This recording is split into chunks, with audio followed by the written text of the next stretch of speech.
नमस्कार साथियों, बहुत बहुत स्वागत है आप सभी का आपके अपने YouTube channel SP study point पर। मैं सोनू आप सभी दोस्तों का हार्दिक स्वागत करता हूं। दोस्तों, आज की इस क्लास के अंतर्गत हम डिस्कस करने वाले हैं BSc third semester chemistry. Third semester में दोस्तों जो आपकी केमिस्ट्री है उसका नाम है chemical dynamics and coordination chemistry. Chemical dynamics and coordination chemistry में हमने आपका पहला यूनिट स्टार्ट किया था दोस्तों। फर्स्ट यूनिट का नाम है केमिकल काइनेटिक्स। तो केमिकल काइनेटिक्स में आज हम डिस्कस करने वाले हैं order of reaction. Order of reaction क्या होता है इसको हम जानकारी करेंगे। साथ ही साथ हमें ये जानने को मिलेगा इस टॉपिक से कि फर्स्ट ऑर्डर रिएक्शन क्या होता है, सेकंड ऑर्डर रिएक्शन क्या होता है, थर्ड ऑर्डर रिएक्शन क्या है और जीरो ऑर्डर रिएक्शन क्या है। क्लास आपको हिंदी और इंग्लिश दोनों लैंग्वेज में मिलेगी। इस क्लास का पीडीएफ नोट्स भी आपको दिया जाएगा जो कि टेलीग्राम चैनल पर मिल जाएगा। टेलीग्राम का लिंक डिस्क्रिप्शन बॉक्स में है या डिस्क्रिप्शन बॉक्स में ही आपको डायरेक्ट लिंक दिया जाएगा जहां से आप पीडीएफ को प्राप्त कर सकते हैं। साथ ही साथ दोस्तों जोरदार तरीके से सभी लोग दोस्तों में शेयर कर दीजिएगा क्लास को और वीडियो को लाइक कर दीजिए। जो भी हमारे साथ पहली बार जुड़ रहे हैं चैनल पर, चैनल को सब्सक्राइब जरूर करें। चलिए दोस्तों क्लास को स्टार्ट करते हैं और समझते हैं आज के इस इम्पॉर्टेंट टॉपिक्स यानी ऑर्डर ऑफ रिएक्शन। बहुत ही महत्वपूर्ण क्वेश्चन है दोस्तों, बहुत ही महत्वपूर्ण टॉपिक है। इस टॉपिक को क्लियर करने के बाद लास्ट में इससे रिलेटेड प्रश्न भी मैं आप लोगों को सॉल्व कराने वाला हूं कि इससे संबंधित प्रश्न कैसे पूछा जाता है परीक्षा में। तो ऑर्डर ऑफ रिएक्शन को समझने के लिए आपको सबसे पहले जानना जरूरी है रेट लॉ। रेट लॉ क्या होता है और रेट कांस्टेंट क्या होता है, इसको आपको जानना बहुत ही ज़रूरी होता है।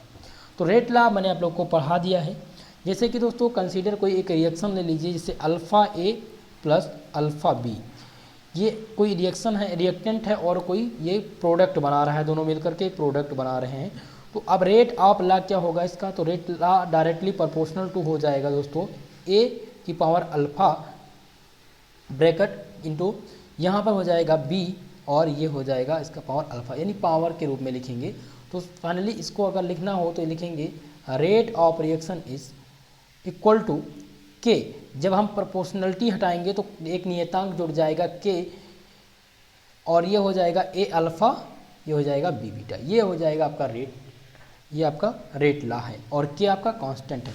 चलिए अब ऑर्डर ऑफ रिएक्शन समझते हैं कि ऑर्डर ऑफ रिएक्शन क्या होता है।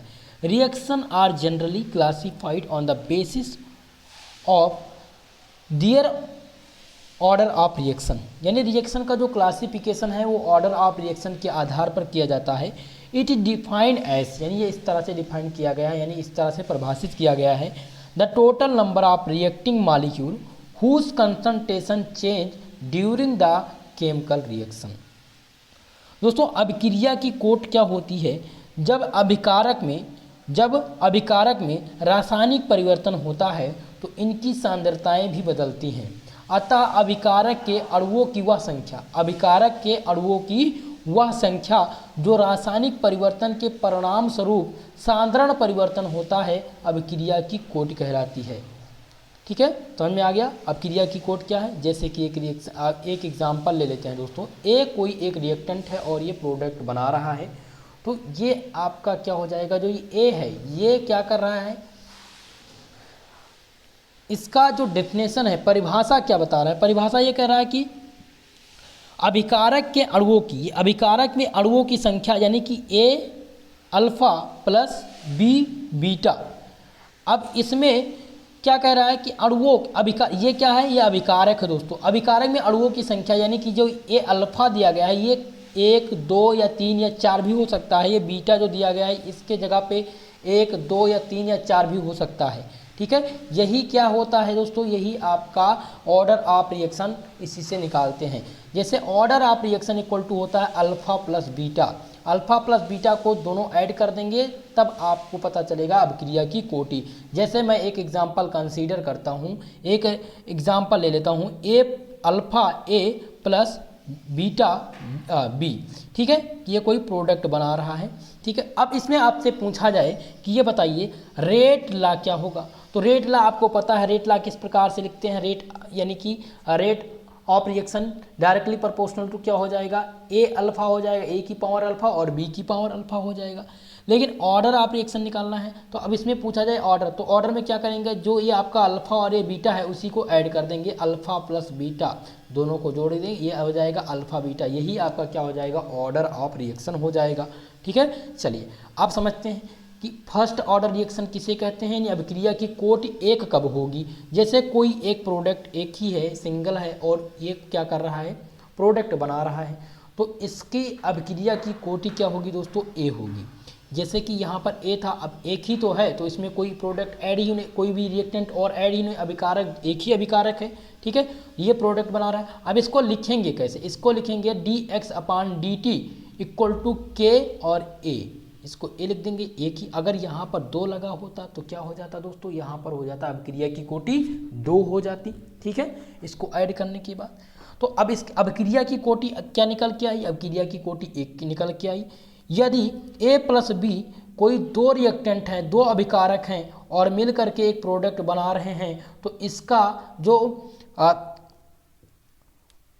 आपका ऑर्डर ऑफ रिएक्शन है वो क्या होगा, कैसे निकालेंगे, हमने आप लोग को बताया अल्फा प्लस बीटा। ठीक है, तो यहाँ पर अल्फा रख सकते हैं, यहाँ पर बीटा रख सकते हैं, दोनों को ऐड कर देंगे तो प्रोडक्ट मिल जाएगा आपको।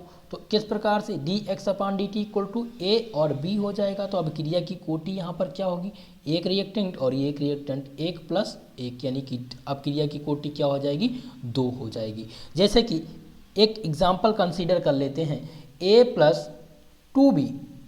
ठीक है, a + 2b दिया गया है कोई एक रिएक्शन। अब इससे क्या कर रहे हैं, कोई एक प्रोडक्ट बना रहे हैं। तो अब इसका ऑर्डर पूछा जाए तो ऑर्डर क्या होगा, इसका ऑर्डर तो 0 है और यहाँ पर 2 हो जाएगा। तो अभिक्रिया की कोटि कितनी हो जाएगी दोस्तों, यहाँ पर अभिक्रिया की कोटि 2 निकल के आ जाएगी। ठीक है, तो इस प्रकार से आप लोग कर सकते हैं। ठीक है, तो आप लोग इस प्रकार से निकाल सकते हैं ऑर्डर ऑफ रिएक्शन। चलिए, अब 0 ऑर्डर रिएक्शन कब होगा, जैसे कि कोई एक दिया गया है तो order of reaction dx/dt equal to K. ठीक है, इस प्रकार का कोई भी आपको दिख जाए तो इसकी जो कोटि होगी, अभिक्रिया की कोटि, वो क्या हो जाएगी, 0 होगी। अगर आपको कोई भी रिएक्शन में द ऑर्डर ऑफ रिएक्शन किस प्रकार से लिखते हैं, dx/dt इक्वल टू के। अब के ए जो है आपका रिएक्टेंट, उसका मान कितना हो, 0.5 हो और यहाँ पर प्लस बी लगा हो, तो ये रिएक्टेंट कैसे निकलेगा, इसका मान कितना आएगा, इसकी अभिक्रिया क्या होगी, इसको हम आगे डिस्कस करते हैं। लेकिन इसको जानने से पहले इससे रिलेटेड मैं आपको एक प्रश्न करवा देता हूँ, एक प्रश्न मैं करवा दे रहा हूँ। ठीक है, कि इससे अगर आपसे पूछ लिया जाए कि रेट ऑफ रिएक्शन क्या होता है, और आपसे किया जाए पूछ लिया जाए कि एक आपको रिएक्शन दे दिया जाए और पूछा जाए कि इसकी कोटि क्या होगी, तो चलिए उसको समझ लेते हैं दोस्तों। ठीक है, ये क्वेश्चन है, इसको ध्यान से पढ़िए आप लोग। पूछा गया था कि what is meant by order of reaction, what would be the order of reaction a + 3b product. ठीक है, when only b is the rate determining, discuss any one method for determination of order of reaction। ये 2006 में पूछा गया था DDU university में। तो अभिक्रिया की कोट से क्या तात्पर्य है, क्वेश्चन था कि अभिक्रिया की कोट से आप क्या समझते हैं, a + 3b गिव्स आउट उत्पाद। अभिक्रिया की कोट इसकी बताना है, अभिक्रिया की कोटि क्या होगी जब अभिक्रिया की दर सिर्फ b की सांद्रता पर निर्भर हो रही हो। किस पर, केवल b की सांद्रता पर निर्भर हो रही हो। अभिक्रिया की कोट के निर्धारण हेतु किसी एक विधि का वर्णन कीजिए। अब यहाँ पर समझना है आपको कि b की सांद्रता और a की सांद्रता में अंतर। यहाँ पर केवल b, जब भी आपसे इस तरह से क्वेश्चन पूछा जाए कि b की सांद्रता, और जब दोनों पूछा जाए कि दोनों a और b दोनों की सांद्रता पूछी जाती, तो यहाँ पर a + 3b यानी a का हो जाएगा 1 और 3b की हो जाएगा 3, यानी इसका जो आ जाएगा अभिक्रिया की कोट यहाँ पर 4 होगी।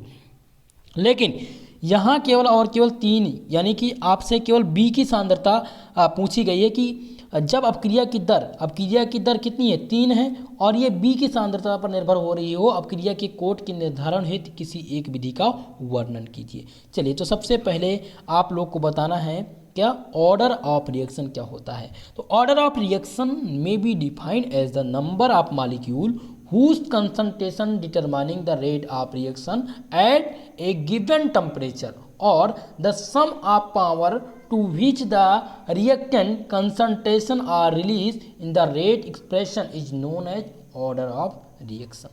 किसी अभिक्रिया में भाग लेने वाले अणुओं की वह संख्या जो उस अभिक्रिया की वेग को निर्धारित करती है अभिक्रिया की कोटि कहलाती है। अथवा किसी अभिक्रिया के वेग समीकरण में सभी सांद्रता पदों की घात का योग सभी, देखिए यहाँ पर ध्यान दीजिएगा, इस दूसरे वाले को ध्यान देना, दूसरे वाले पॉइंट पे कि किसी अभिक्रिया के वेग समीकरण में सभी सांद्रता पदों के जो घात हैं उनके योग को अभिक्रिया की कोटि कहते हैं। ठीक है, जैसे कि यहाँ पर a दिया गया है, a की पावर 2 दे दिया जाए प्लस b की पावर 3 दे दिया जाए, तो ये जो घात हैं इनका योग ही अभिक्रिया की कोटि कहलाती है। समझ में आ गया दोस्तों? ठीक है, चलिए order of reaction with respect to B. Order of reaction with respect to B, अगर ए बी होता, अगर order of reaction with respect to A B होता तब इसका अभिक्रिया की कोट क्या होगी उसको भी समझ लेते हैं। यहाँ पर ए था, इसका 1 हो जाता, यहाँ पर अभिक्रिया की कोट कितनी थी? 3 थी, तो ये कुल मिलाकर की 4 आ जाती, यानी कि अभिक्रिया की कोट कितनी निकल के आती? 4। लेकिन यहाँ विथ रिस्पेक्ट टू केवल बी के सापेक्ष में निकालना है, तो in the reaction A plus 3b product the order of reaction with respect to B is 3rd। ठीक है, rate of reaction equal to क्या होता है? रेट ऑफ रिएक्शन निकालेंगे के, यहाँ पर के का कितना है? 0 है दोस्तों। के का जो मान दिया गया है यानी कि घात कितना है? यहाँ पर ए का 0 दिया गया है। अब बी का कितना है? बी का 3 दिया गया है, तो इसकी अभिक्रिया की कोट कितनी हो जाएगी? अभिक्रिया की कोट 3 हो जाएगी। इस प्रकार से आप इसका आंसर लिखेंगे और ये आपसे शॉर्ट टाइप क्वेश्चन में पूछा जाएगा। बहुत ही महत्वपूर्ण क्वेश्चन है, इस बार आपके एग्जाम में आने की संभावना है। चलिए आगे समझते हैं कि अभिक्रिया में और क्या परिवर्तन होता है। जैसे दोस्तों एक अभिक्रिया में ले लेते तो ऑर्डर ऑफ रिएक्शन 0.5 प्लस 1, तो इसका कितना मान आ जाएगा? ये आया कब था? जब मैंने आप लोग को बताया था कि जब ऑर्डर ऑफ रिएक्शन 0.5 हो प्लस b दिया गया हो, यानी कि a की जो घात थी दोस्तों वो 0.5 दी गई थी, प्लस यहाँ पर rate of order of reaction या रेट ऑफ रिएक्शन कर लीजिए, नियतांक जुड़ेगा के क्या है? रेट कांस्टेंट है आपका, b दिया गया। अब b क्या है? b का कोई मान नहीं, तो इसका घात क्या हो जाएगा? a। यहाँ a b दोनों के सापेक्ष में पूछा जा रहा है, with respect to a and with respect to b। तब इसका पूछा जाए कि अभिक्रिया की कोटि क्या होगी? दोनों के घातों को ऐड कर देंगे, यहाँ पर आ जाएगा 1.5। ठीक है, तो ये आपकी कोटि निकल के आ जाएगी, अभिक्रिया यानी कि ऑर्डर ऑफ रिएक्शन निकल के आ जाएगा। अगर रिएक्शन दिया गया हो N1 plus N2B plus N3C और कोई एक प्रोडक्ट, ये क्या है? ये अभिकारक है, लेकिन इनको आप रिएक्टेंट कह सकते हैं, कोई भी रिएक्टेंट। अब रिएक्टेंट में क्या शामिल होता है? रेट लॉ जब आप पढ़ेंगे तो आपको और अच्छे से ये सारी चीज़ें समझ में आएंगी। रेट लॉ मैंने बताया था, रेट लॉ बताता है कि कोई भी अभिक्रिया कैसे हो रही है, उस अभिक्रिया में जो रिएक्टेंट होते हैं उसमें परिवर्तन क्या आ रहे हैं यही बताता है। तो जब इस प्रकार का रिएक्शन आपका दिख जाए, यानी A B C 3 हो और N1 हो, यानी कि ये आपका अल्फ़ा बीटा गामा भी कह सकते हैं, N1 N2 N3 हो सकते हैं। इनका मान क्या हो सकता है? डिफरेंट हो सकता है। N1 की जगह पे 2 हो सकता है, -2 हो सकता है, 0 भी हो सकता है, N2 की जगह पर 3 हो सकता है, 4 हो सकता है, 5 हो सकता है, कुछ भी आप मतलब कोई भी नंबर आप लिख सकते हैं और वो क्या बना रहा है? कोई प्रोडक्ट बना रहा हो। तब आप किस प्रकार से ऑर्डर ऑफ रिएक्शन लिखेंगे? इसका ऑर्डर ऑफ रिएक्शन किस प्रकार से लिखेंगे? d/dx, ठीक है, dx/dt लिखेंगे। के आपका हो जाएगा रेट कांस्टेंट, a की पावर क्या हो जाएगा? N1 हो जाएगा, पहला जो आपका इसका पावर में लिखेंगे, यानी कि ये N1 पावर से हो रहा है, प्लस लगाएंगे आप, ये प्लस लगा कामा लगाएंगे दोस्तों, यहाँ पर b हो जाएगा और b की कितनी है? N2 है और c इसी प्रकार से। अब ऑर्डर ऑफ रिएक्शन के क्या निकल के आएगा? घात को ही तो जोड़ेंगे, तो घात जोड़ेंगे N1 N2 N3, तो तब अभिक्रिया की कोट आपकी इस प्रकार से निकलेगी। ठीक है, चलिए अब हम जनरल फॉर्म में देख लेते हैं। In general order of reaction is also defined as the sum of power to which the concentration or pressure term of the reactant are release in order of determine the rate of a reaction. अतः रासायनिक परिवर्तन के फलस्वरूप जिन अभिकारक अणुओं में सांद्रण परिवर्तन होते हैं उनके अणुओं के घात के योग को अभिक्रिया की कोट कहते हैं। मैंने आप लोग को बताया है, जैसे आप rate order of reaction equal to क्या होता है, alpha plus beta. Alpha plus beta क्या है, जैसे कि ए हो जाएगा A alpha plus B beta, तो ये आपका ये घात के रूप में जाएगा और इन्हीं घातों के योग को क्या कहते हैं, कोट कहते हैं, अभिक्रिया की कोट कहते हैं। यदि अभिक्रिया की कोट 0, 1, 2 हो तो उसको क्रमशः 0 प्रथम द्वितीय कोट की अभिक्रिया कह सकते हैं। अब इसमें कुछ शर्त हैं, आवश्यक शर्त, उनको भी समझते हैं दोस्तों।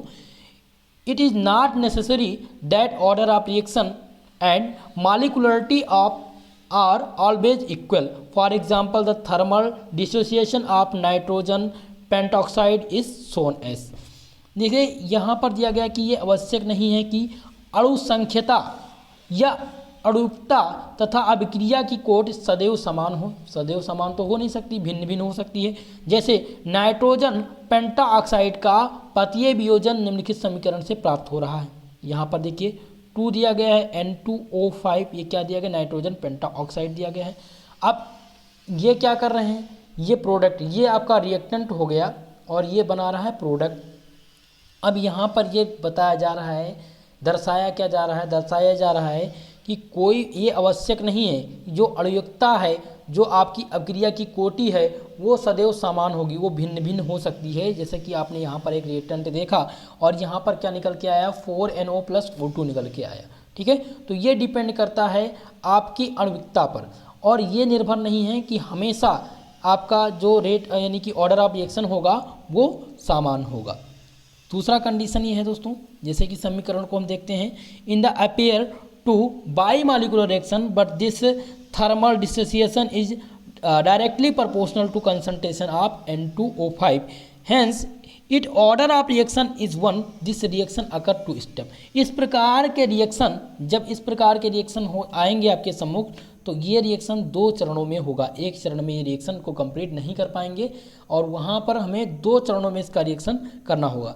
समीकरण को देखने से पहले मालूम होता है कि अभिक्रिया का जो अणुक है, लेकिन ये तापीय वियोजन सांद्रता के प्रथम घात के समानुपाती है, अतः अभिक्रिया की कोटि 1 होगी। इसका कारण यह है कि क्रिया में 2 पद होती है। ये क्रिया जो अभिक्रिया होगी वो 2 पदों में होगी।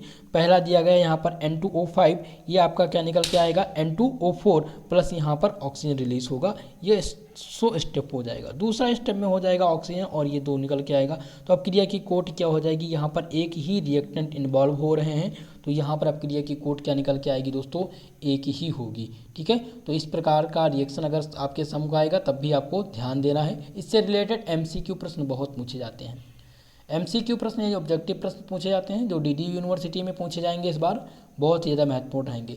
इन this reaction first is slow as the compare to reaction and second hence overall reaction rate is decided by step as the step change in concentration of only 1 molecule is taking place, hence order of reaction for reaction will 1, hence this reaction में be called unimolecular.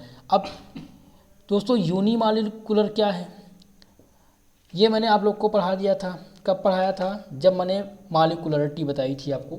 Molecularity of a reaction जिस दिन पढ़ाया था, मैंने आप लोग को बताया था यूनिमॉलिक्यूलर रिएक्शन क्या है, बाईमॉलिक्यूलर और डाईमॉलिक्यूलर क्या है, ठीक है।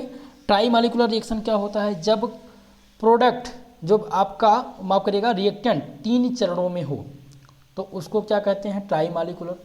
और जब आपका बाईमॉलिक्यूलर कब होगा, जब रिएक्टेंट, जैसे कि 2 रिएक्टेंट हों और वो इंक्लूड होकर के कोई प्रोडक्ट बना रहे हों। जैसे कि एक एग्जांपल ले लेते हैं दोस्तों, 2HI ले लेते हैं, ये हाइड्रोजन और आयोडाइड 2 प्रकार के इसमें अणु हैं और दोनों मिलकर के एक प्रोडक्ट बना रहे हैं, तो इनको क्या कहा जाता था, इनको बाईमॉलिक्यूलर रिएक्शन कहा जाता था। तो इस प्रकार की अभिक्रिया को भी आपको ध्यान रखना है, ठीक है। चलिए आगे देखते हैं। In this way hydrolysis of ester is bimolecular reaction as the clear from the following equation. अभी आपको यहाँ पर और अच्छे से समझ में आएगा।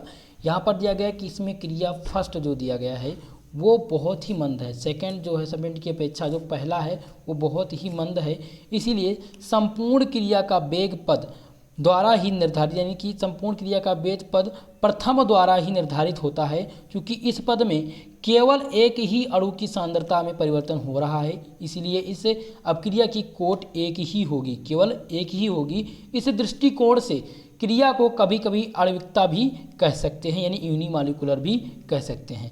इसी प्रकार एस्टर का जब हम क्या कराते हैं, एस्टर का जब जल अपघटन कराते हैं तो एक द्विअणुक क्रिया है। ये क्या है, एक प्रकार की द्विअणुक क्रिया है, जैसा कि अग्र समीकरण से प्रकट होता है। ये समीकरण दिया गया है दोस्तों, यहाँ पर एस्टर दिया गया है, ester CH3 COO C2H5 + H2O। ठीक है, अब यहाँ पर आप देख रहे हैं कि इसका जल अपघटन हो रहा है, हाइड्रोलिसिस कराया जा रहा है। तो आपको क्या मिल रहा है यहाँ पर आपने को देखना कि ये दो रिएक्टेंट है, ये आपका हो गया एस्टर और ये हो गया आपका जल। अब दो प्रकार के जब रिएक्टेंट आपस में मिल करके एक उत्पाद बनाएंगे, एक प्रोडक्ट बनाएंगे, तो उसको क्या कहा जाएगा, उसको यूनिमॉलिक्यूलर रिएक्शन कहते हैं। ठीक है, ये आपका यूनिमॉलिक्यूलर रिएक्शन है। यूनिमॉलिक्यूलर रिएक्शन में क्या होता है कि जब एक ही रिएक्टेंट हो और वो मिल करके क्या करे, कोई एक प्रोडक्ट बना दे। तो आपने देखा एस्टर का जल अपघटन हो रहा है, ये एस्टर ही है। अब अलग अगर हम H2 देखें तो इसके हिसाब से अगर यहाँ पर जल अपघटन की बात ना होती, यहाँ पर प्लस CH3 COO होता, तब ये क्या हो जाता दोस्तों, तब ये बाई मॉलिक्यूलर हो जाता। लेकिन यहाँ पर यूनिमॉलिक्यूलर रिएक्शन इसलिए होगा क्योंकि यहाँ पर एस्टर का क्या हो रहा है, जल अपघटन कराया जा रहा है। तो इसीलिए दोस्तों ये क्या होगा, ये आपका इस प्रकार से रिएक्शन होगा, और इस प्रकार के रिएक्शन को क्या कहते हैं, यूनिमॉलिक्यूलर रिएक्शन कहते हैं। ठीक है, चलिए आगे देखते हैं। But rate of reaction is decided by the concentration of ester only. अब क्रिया की वेग का केवल एस्टर की सांद्रता से ही निर्धारित होता है। जो अब क्रिया की वेग होती है दोस्तों, अब क्रिया की वेग केवल एस्टर की सांद्रता से ही निर्धारित होती है। Water is excess as the compare to ester to such as extent that no measurable charge in this concentration take place, that is the concentration remains almost constant। क्योंकि एस्टर जो होता है दोस्तों, क्योंकि पानी एस्टर की तुलना में इतनी अधिक मात्रा में है कि इसकी सांद्रता में कोई मापनीय नहीं होता है, अर्थात क्रिया में उसकी सांद्रता में कोई मापनीय नहीं होगा, यानी उसका मापन नहीं किया जा सकता। Hence rate of reaction is directly proportional to concentration of ester. इसीलिए जो रेट ऑफ रिएक्शन होगा वो डायरेक्टली प्रोपोर्शनल टू होगा किसके होगा दोस्तों, कंसंट्रेशन ऑफ एस्टर के होगा। अतः क्रिया का वेग केवल एथिल एसीटेट की सांद्रता के प्रथम घात के समानुपाती होगा। ऐसे रिएक्शन को क्या कहते हैं, such reactions are called pseudo first reaction.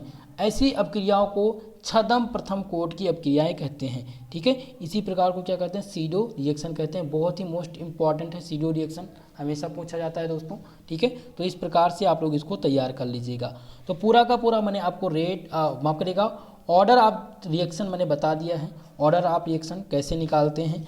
अब कल की क्लास में मैं आप लोग को सबसे पहले स्टार्ट करूँगा फर्स्ट ऑर्डर ऑफ रिएक्शन। बहुत ही मोस्ट इंपॉर्टेंट है फर्स्ट ऑर्डर ऑफ रिएक्शन। कल की टॉपिक बहुत ही महत्वपूर्ण रहेगी, तो कल के टॉपिक में हम क्लियर करेंगे जल्द, यानी कि 2 क्लास में आपका पूरा का पूरा ऑर्डर ऑफ रिएक्शन खत्म हो जाएगा, जिसमें हम first order reaction, zero order reaction, third order और सेकंड ऑर्डर रिएक्शन को कवर करने का प्रयास करेंगे। दोस्तों इस क्लास को आप लोग एक बार अगर आपके समझ में नहीं आया है तो पुनः से एक बार यूट्यूब पर जा करके और इस वीडियो को देख लीजिएगा, और इसका जो नोट्स मैं आप लोग को भेजूंगा कंप्लीट नोट्स, उसको आप लोग एक बार पढ़ लीजिएगा। पूरा का पूरा टॉपिक यहाँ से तैयार हो जाएगा। एक क्वेश्चन भी मैंने आप लोग के लिए इसमें भी इंक्लूड कर दिया है, तो उस क्वेश्चन को भी आप लोग सॉल्व करिएगा। आज की इस क्लास में आपको क्या सीखने को मिला, कमेंट बॉक्स में कमेंट करके ज़रूर बताइए। साथ ही साथ आपकी रिक्वायरमेंट क्या है, आप उस रिक्वायरमेंट को कमेंट बॉक्स में पेस्ट कर सकते हैं, उसका आंसर आप लोग को दिया जाएगा। साथ ही साथ क्लास के विषय में जो आप लोग को डाउट सेशन हैं, आप लोग व्हाट्सएप पर मैसेज करते रहते हैं कि सर हमें ये चीज़ें सॉल्व करें। देखिए डाउट क्लास का अभी सेशन हमारे पास कोई ऐसी सुविधा उपलब्ध नहीं है। जब आगे ऐसी कोई सुविधा होगी दोस्तों तो मैं आप लोग के लिए वो सुविधा भी उपलब्ध कराऊंगा, यानी डाउट सेशन भी लगाऊंगा। तो आप लोग से रिक्वेस्ट ये है कि ज़्यादा से ज़्यादा अगर आपका बहुत ही ज़्यादा ज़रूरी है तभी आप लोग कॉल या मैसेज करें, अन्यथा आप टेलीग्राम पर ही मैसेज कर दिया करें जो भी आपकी रिक्वायरमेंट है। ओके, टेलीग्राम पर जो भी मैसेज करेंगे उसका रिप्लाई आपको मिल जाएगा। दोस्तों इस क्लास का PDF आपको टेलीग्राम चैनल पर दे दिया जाएगा, वहाँ से आप लोग इसको ले लीजिएगा। आज के लिए बस इतना ही, मिलते हैं नेक्स्ट क्लास में, तब तक के लिए जय हिंद जय भारत।